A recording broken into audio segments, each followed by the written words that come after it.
Close your eyes for a moment. Not to visualize, not to practice, not to do anything at all. Just close them. Breathe slowly, as if you have all the time in the world, because you do. Feel the weight of your body against the chair. Feel the simple fact of your breathing in, out, happening without any effort from you whatsoever. You are not making yourself breathe. You are not forcing your heart to beat. The deepest, most essential functions of your existence are happening right now in complete, effortless, trustful surrender. And they have been happening every moment of your life, without struggle, without monitoring, without you needing to control them. Now open your eyes. And let me ask you something. If the very force that keeps you alive operates through surrender, if the intelligence that runs your body, grows your cells, circulates your blood, does all of it without your anxious intervention, why have you decided that getting what you desire requires you to fight so hard?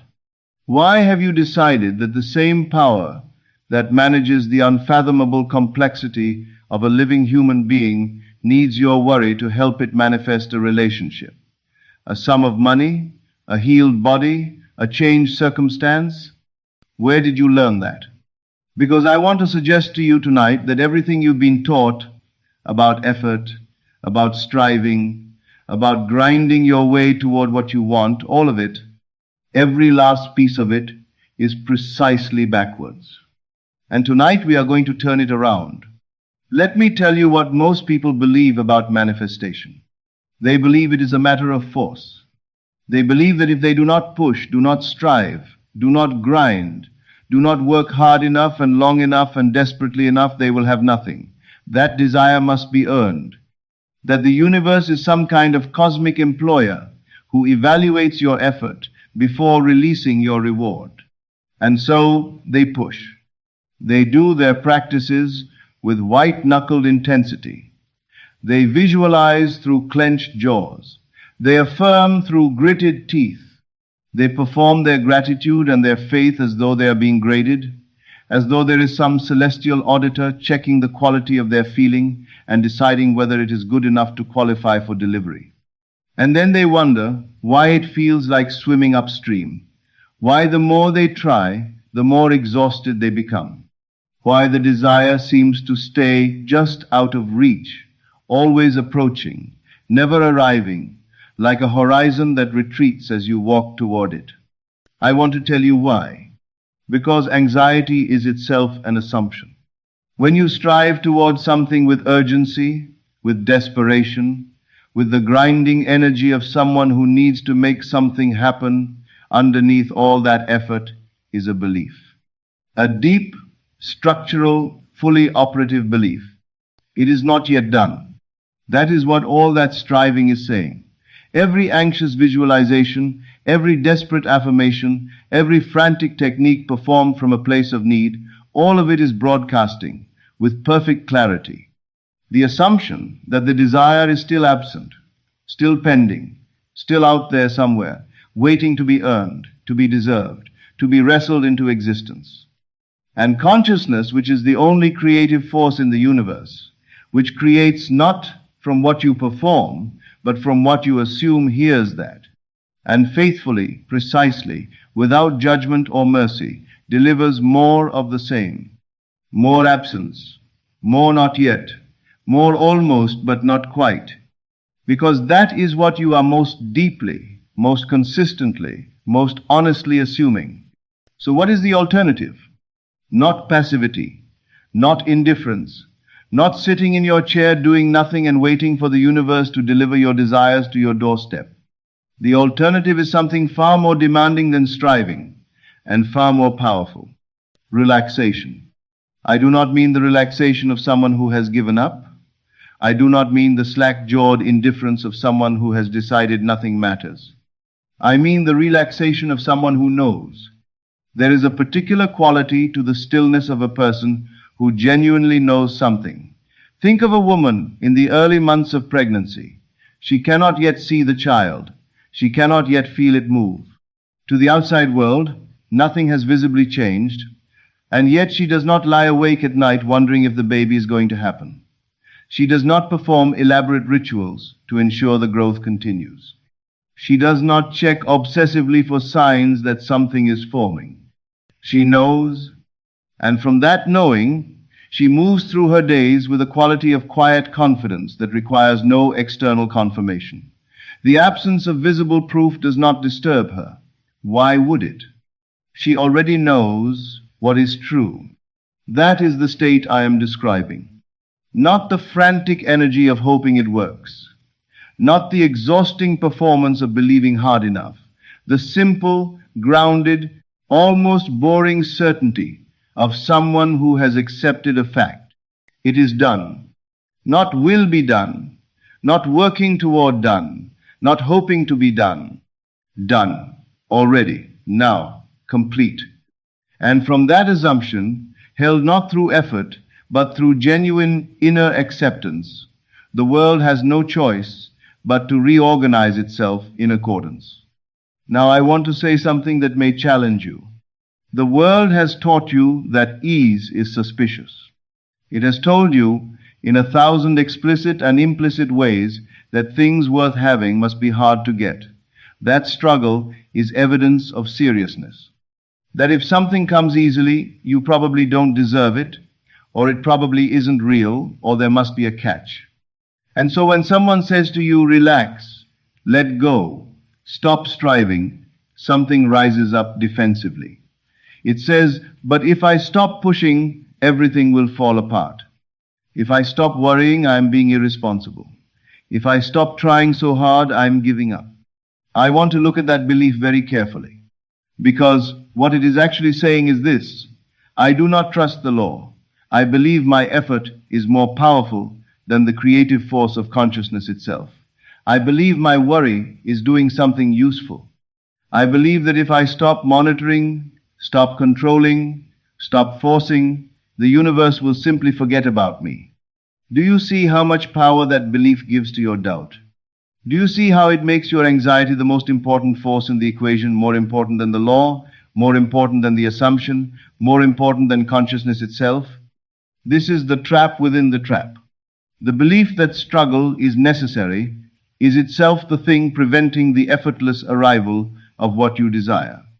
Because when you struggle, you are assuming scarcity.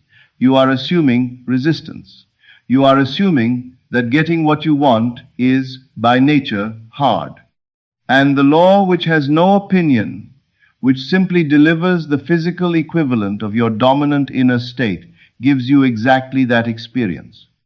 A world where getting things is hard, where everything requires effort, where nothing comes easily, not because that is the nature of reality, but because that is what you have most deeply, most persistently assumed reality to be. Let me tell you what happens when you genuinely relax into the assumption of the wish fulfilled. Not what I promise will happen, what must happen. By law. First, your inner conversation changes. Right now, for most people, the inner conversation sounds like a person who is managing a crisis. What if it doesn't come? What if I'm doing this wrong? What if I don't deserve it? What if I've missed something? What if the timing is wrong? An endless loop of contingency and doubt running underneath everything like a low-grade fever. When you genuinely inhabit the state of the wish fulfilled, when you actually, truly, without performance, assume that it is done, that conversation changes. It becomes quiet. Not because you have suppressed the doubt by force, but because the doubt loses its premise. It cannot run the loop of what if it doesn't come when you have genuinely accepted that it already has. The fear-based inner conversation needs the assumption of absence to survive. Remove that assumption, and it simply has nothing to stand on. In its place, stillness, a quality of inner silence that is not empty but full, pregnant with the reality of the fulfilled desire, saturated with the feeling of already. Second, your body changes. You know what anxiety feels like in your body. The tightness in the chest, the shallow breath, the clenched jaw, the restless energy of someone who is perpetually braced for the worst. That is the body of someone assuming threat, assuming lack, assuming that things might go wrong. The body of someone genuinely at rest in their assumption feels entirely different. The breath deepens without effort. The shoulders drop. The jaw unclenches. The eyes soften. There is a quality of presence not spacing out, but genuinely arriving in the moment that comes when you are no longer bracing against an imagined future. People notice this even when they cannot name it. There is something magnetic about a person who is genuinely at peace with where they are and what they know. Not arrogant peace, the peace of someone who thinks they are better than others, but the quiet, grounded, self-contained peace of someone who simply knows. Third, and this is what the world calls miraculous, though it is only the law, being the law, the outer world begins to reorganize. Not immediately, not always visibly, but with a precision and an elegance that, once you have witnessed it in your own life, leaves you permanently changed. The bridge of incidents forms. The right person appears in an unexpected conversation. The email arrives from a direction you never anticipated. The solution presents itself in a moment of stillness rather than in any moment of striving. The circumstance shifts not because you forced it, but because you stopped pushing against it. And in that release, the current of your assumption was finally free to move. I want to address the objection that is sitting in the back of some of your minds. But I can't just do nothing. I have responsibilities. I have actions to take. I have a life to live. Yes, you do.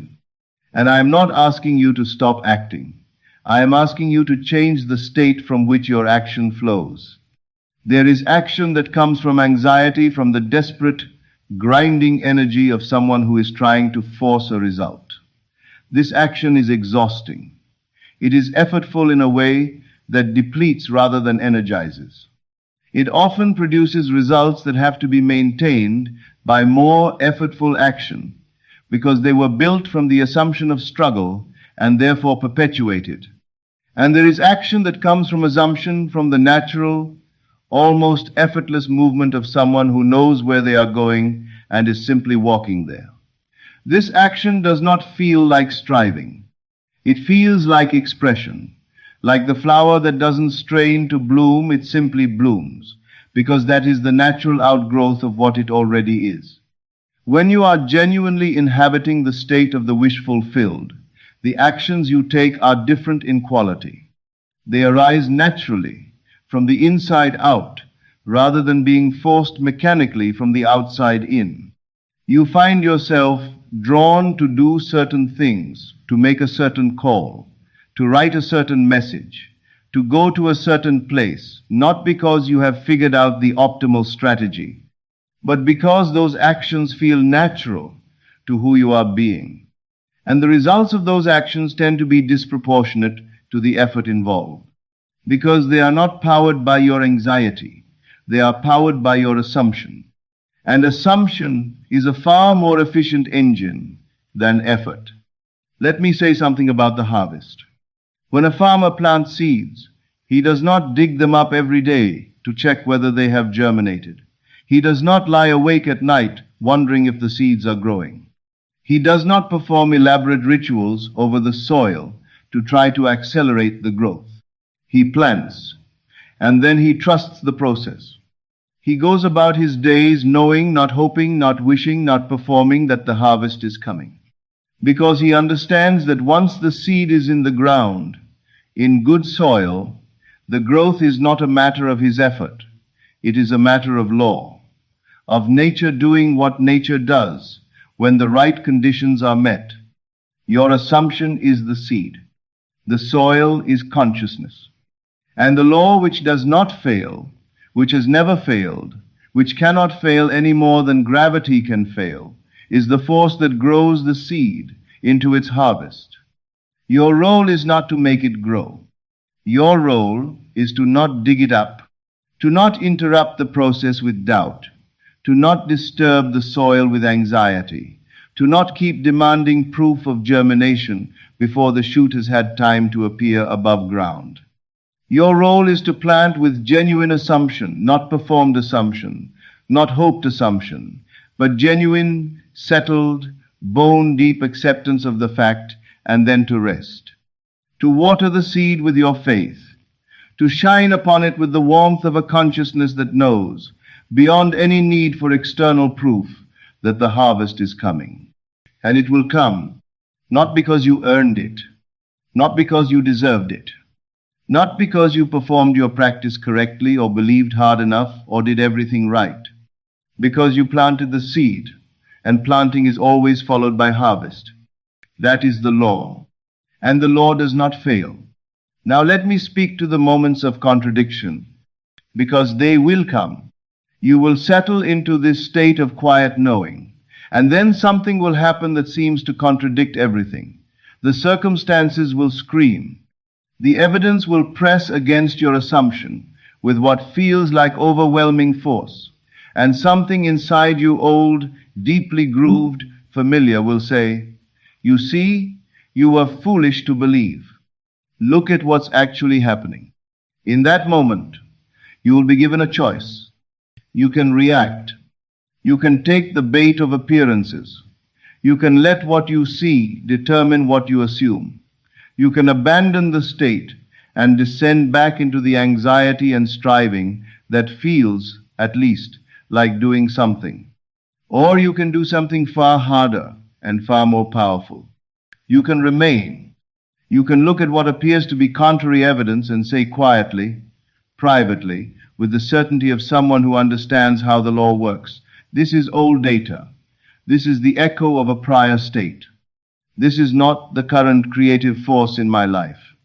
I see it, I acknowledge it, and I refuse to let it determine my assumption." And then you return to the stillness, to the knowing, to the acceptance of the wish fulfilled. Not frantically, the return itself should be relaxed. A gentle coming back, like refocusing your eyes. "Oh, I drifted. Here is the state. I am here again." And you settle. And the law, which never stopped working, continues its work. Every time you make this choice to remain in the state rather than react to the appearance, you do something profound. You demonstrate to your own consciousness that your inner knowing is more real to you than your outer circumstances. And consciousness, registering this choice, deepens the assumption. It becomes more embedded, more automatic, more yours, until eventually, and this day comes, if you are faithful, the appearances simply stop moving you. Not because you have become indifferent, but because your inner knowing has become so solid, so settled, so completely your home, that the outer noise simply cannot reach where you live. That is what mastery looks like. Not the triumphant performance of someone who has conquered their doubt. The quiet, unhurried stillness of someone who has simply outgrown the need for external proof. There is a word I want to give you: Sabbath. In its oldest, deepest meaning, the Sabbath is not a day of the week. It is a state of consciousness. It is the holy rest that follows completion. The stillness of the seventh day after the work of creation is done, when the Creator rests in the finished reality of what has been made. "It is good," said the voice of creation. "It is finished," and rested. Not because there was nothing more to do, but because the work of consciousness was complete. The assumption had been made, the seed had been planted, the inner reality had been established. And then rest.